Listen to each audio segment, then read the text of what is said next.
Hello there everybody, and welcome back to another music video makeup Monday. I am your humble and gracious host here today, Miss Nikki. I realize that me saying that is from the Joe Budden podcast that my boyfriend listens to, and I need to stop saying my humble and gracious host, or I am your... Anyways, hello, my name is Nikki.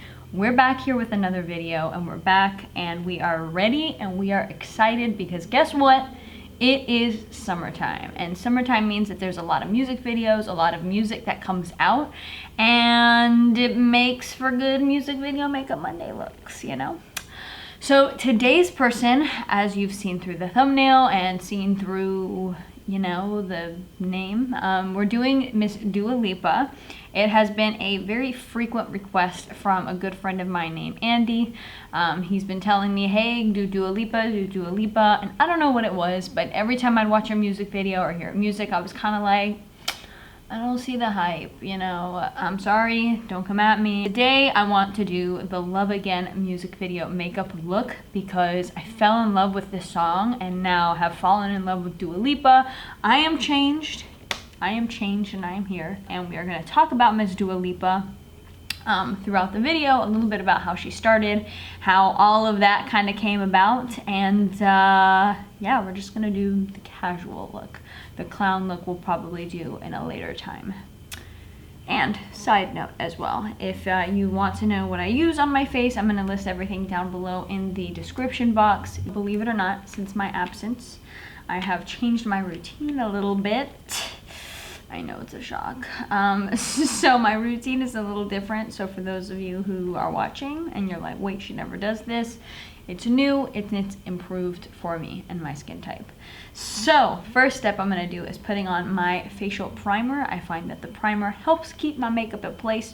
All I have on my face right now is a little bit of lotion because lotion is important. So Miss Dua Lipa, right? Miss Dua Lipa was born August 22nd in 1995. I was actually surprised about this because that means she's older than me, and I thought I was older than her, but I'm not. So yeah, thought that was kind of cool. She is the oldest of 3 children and was born in London, England. It's been said that a lot of her inspo as well came from her father, because her father was actually a singer, guitarist, musician for a Kosovan, I'm sorry, I'm probably not saying this right, rock band. She is basically Albanian by descent. Both of her parents are from there. So it said she started doing her little singing, starting her singing career at the age of 5 years old. You know, having a dad who was a musician himself, it was pretty easy for her to just be like, hey, I want to try this too. Early on as well, she started learning how to play the cello, which I thought was kind of cute. Especially when you think of little ones, you know, a cello is such a big instrument. So I was like, okay, that's kind of unique that that's what she kind of picked up to learn. Pretty cool. Also said that when she was 9 years old, she tried out to be a singer in her like class choir. And the teacher had the nerve to be like, you can't sing, no. So she took up singing lessons shortly after that. I always find that funny with teachers. Maybe I'm a hater, but I don't know. Like, there's certain teachers who go into the business and they're just kind of like, they're haters, or they're just not explaining to kids, like, there's no positiveness, you know? It's like, hey, you suck. Like, you can't be in this group. You know, I remember having an English teacher. This is a really side note, but I had an English teacher, and I remember being in like that pre-AP class, and I thought I was killing it. Every time I would submit a paper, I was like, this is gonna be so good. I'm like so good. And she was the first one to tell me. She was like, yo, I'm giving you extra points on everything, but your writing sucks, so you should probably stop being in this class. And I just always found that funny, because it's like, English, aren't you supposed to be creative? Like, I don't know, it's weird. So yeah, she was told she can't sing, and she took music lessons. So from 9 years old, basically, till the age of like 15-ish, you know, she started doing her little music stuff, practicing, learning, doing the cello, all of that type of jazz. Fun freaking stuff. And then the fun age of 15 arrived, and at the age of 15, she started her YouTubing, right? She did a few covers of some songs on YouTube and just decided, hey, you know what? I'm gonna release this into the world. Let's see what's gonna happen with it. Her covers included Alicia Keys as well as Christina Aguilera. Now, this part is where I feel like things kind of get a little bit blurry for me in trying to understand it. Hopefully I'm getting these facts right, and then if I'm not, don't blow me up in the comments. Just be like, hey, you got this fact wrong. And if I did get this fact wrong, then great. I will adjust it in my description or pin a comment down below. After her doing the little YouTube and stuff, basically a modeling agency found her. She started doing some modeling for Topshop and stuff like that, and they found her and they signed her, and they were just like, yes, we need you to model for us. So with the agency, her big break kind of thing when it came to music was when she was on X Factor's commercial advert. And basically it's like a little commercial that came out, I think in like 2013, and she's like singing in her backyard, like, oh, I wanna sing, I wanna be on TV.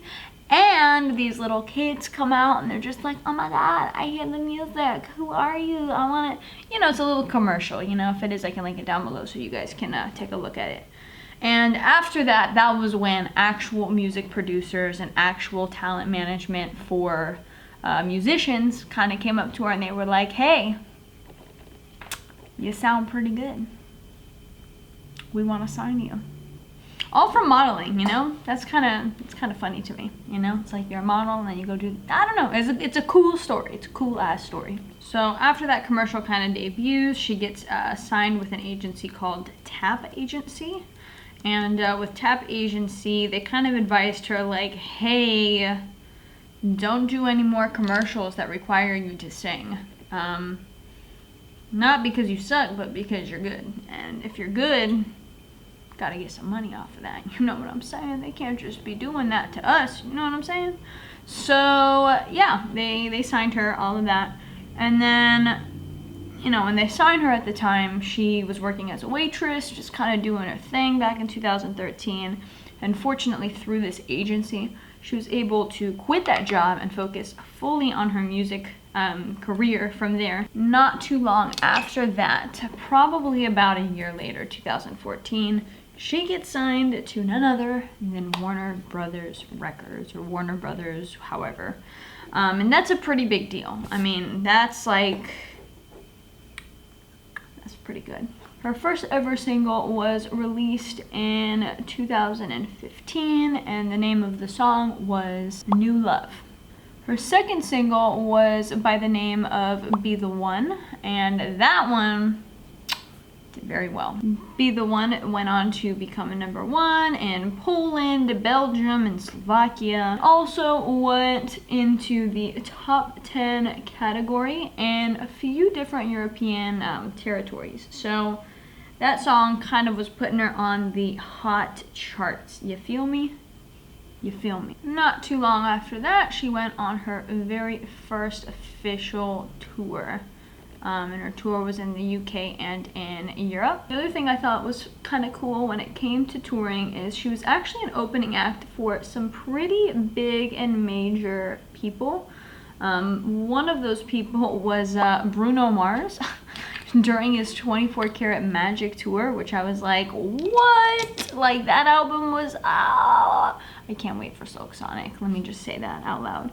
Yeah, she opened for him, and she also had opened for Coldplay, and I don't know how to say his name, but it's Troye Sivan, something like that. So she opened for a lot of pretty big acts as well. But this was her very first tour that she did. Solo dolo, headlining, all of that type of stuff. So at that point, things start to kind of go off for her, which is great. She goes on her tour, she comes back from her tour, and life is going pretty good. So her American mark really started to come. You know, she's already making her mark sort of thing before, but her American mark was coming with the song Blow Your Mind. It was her 5th single, and it debuted on the charts at number 72 in the US, which I thought was pretty good. Also did pretty well in other countries as well. In 2016, she did have a little doc come out that was on Fader. I did not watch this doc, so I cannot tell you if it was good, bad, or ugly, but I'm pretty sure it was pretty good. The doc was called Sea and Blue, and like I said, it was commissioned by Fader.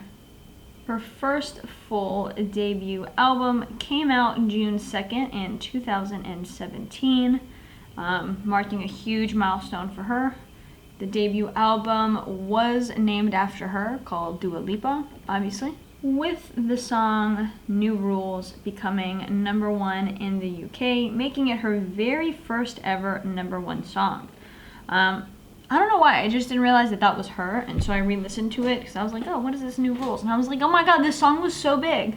But anyways, yeah, it became #1 in the UK, and it was actually the first #1 song in the UK from a female since Adele in 2015 with Hello, It's Me. Anyways, I'm waiting on Adele, man. Can Adele drop? Anyways. So yeah, pretty big milestone for her. That song did hella good. From, ooh, I did that a little too much. From what I can understand, that is actually one of her best songs to date as far as like plays and numbers, all of that. It's definitely her like #1 still. Unless Love Again surpasses it, because man, that song is so good.